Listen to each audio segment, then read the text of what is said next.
Your brain is physically reshaping itself every time you sit in silence.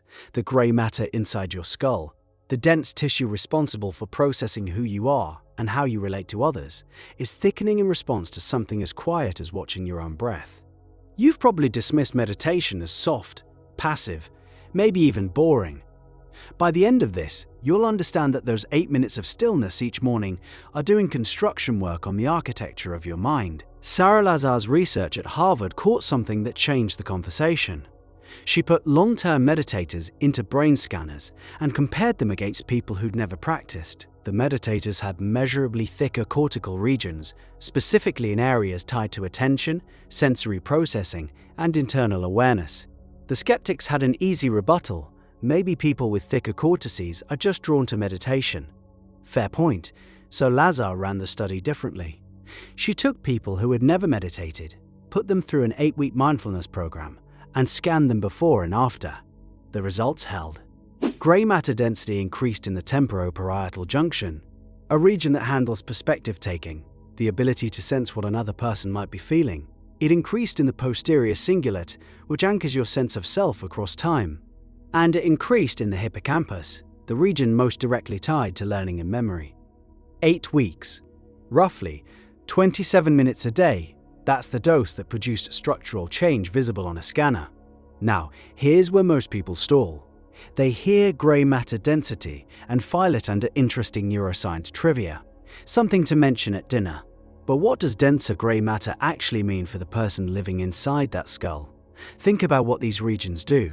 The temporoparietal junction governs your capacity to step outside your own perspective and inhabit someone else's experience. When that region thickens, you're building the biological hardware for compassion. You're literally growing the tissue that lets you feel what others feel without collapsing into their pain. That's worth sitting with for a moment. Compassion has a physical address in the brain, and meditation renovates that address. The posterior cingulate tells a different story. This is where your brain constructs the ongoing narrative of who you are. When you remember yourself at 17, when you project yourself into next year, when you feel that thread of continuity connecting every version of you, that's the posterior cingulate weaving it together. Meditators show denser tissue here because meditation forces you into direct contact with the narrator. You sit, you watch thoughts arise, and for the first time you notice the voice telling the story. That noticing, that gap between the thought and the awareness of the thought, is the exact exercise that strengthens this region. You felt the opposite of this. Days when you're scattered, reactive, bouncing from one stimulus to the next, with no center holding it together. Your phone buzzes, and you reach for it before you've even registered the impulse. Someone cuts you off in traffic, and the anger floods through you like it owns the place. Those moments reveal what happens when self-awareness runs thin. The narrator is still talking, but nobody's listening. Meditation reverses that equation, and the reversal shows up on the scan, but the mechanism matters more than the result. Why does sitting still and paying attention to breath produce structural brain change? The answer lives in a principle neuroscientists have understood for decades. Neurons that fire together, wire together. When you repeatedly activate a specific circuit, the circuit for sustained attention, the circuit for holding someone else's perspective alongside your own, you strengthen the synaptic connections within that circuit. Over weeks, the increased synaptic density shows up as measurable gray matter thickening. You're doing reps. The way a bicep grows from repeated curls, attention grows from repeated returns. Every time your mind wanders during meditation and you bring it back to the breath, that single moment of return is the rep. The wandering is the weight, the return is the lift. Most people quit because they think wandering means failure. They sit for 10 minutes, notice they spent 8 of those minutes planning tomorrow's meeting, and conclude they're bad at meditation. The opposite is true. Each return from distraction is the moment the brain changes. A session full of wandering and returning is a session full of reps. A hypothetically perfect session, where attention never wavered, would be like holding a weight motionless, no contraction, no growth. The people who quit after 2 weeks were working. They just misread the scoreboard. Something else emerges from the research that deserves attention: the amygdala. The region most associated with threat detection and stress reactivity actually showed decreased gray matter density in meditators. The brain was simultaneously building up the regions responsible for awareness and compassion, while trimming the region responsible for reactive fear. This dual movement suggests meditation isn't adding a layer on top of your existing wiring, it's restructuring the balance of power between different systems. Consider what this means for your daily experience. A denser temporoparietal junction, combined with a less reactive threat center, means you can hold space for difficulty, yours or someone else's, without your system hijacking you into panic or shutdown. You've met people like this. The person in the room who stays grounded when everyone else spirals. The friend who listens to your crisis without immediately trying to fix it, who somehow makes you feel held just by the quality of their attention. That quality has roots in tissue density, in physical structure, in brain architecture that was either built by practice or eroded by neglect. And here's the tension that makes this challenging. 8 weeks is long enough to produce measurable change. It's also long enough to quit a dozen times. The gap between "I know meditation works" and "I meditate every morning" contains every self-sabotaging pattern you've ever built. The alarm goes off, the bed is warm, the mind says tomorrow. And tomorrow becomes a chain of tomorrows that stretches into years. The meditators in Lazar's study weren't monks, they were ordinary people with jobs and obligations, and the same resistance you feel, the difference is, they showed up anyway. 27 minutes, roughly the length of a sitcom episode.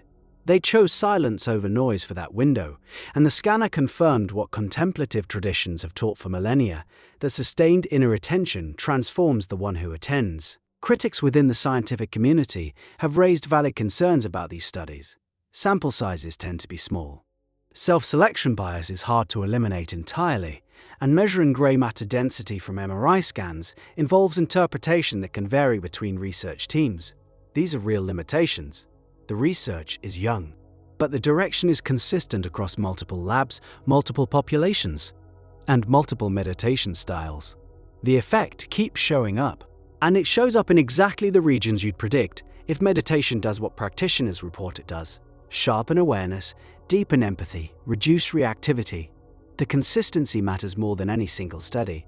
When a phenomenon appears in the same brain regions across different researchers using different methods with different participants, the signal is stronger than any one dataset. So the question stops being, does meditation change the brain? That question has an answer. The question becomes, what are you going to do with the information? You already know the texture of an unexamined mind, the low-grade anxiety humming beneath every task, the way conversations pass through you without landing because you're rehearsing your response before the other person finishes speaking, the exhaustion that comes from a day spent reacting to stimuli you never consciously chose to engage with. That's the experience of a brain running default programming, threat detection at full volume, self-awareness on mute. 8 weeks of consistent practice starts turning those dials.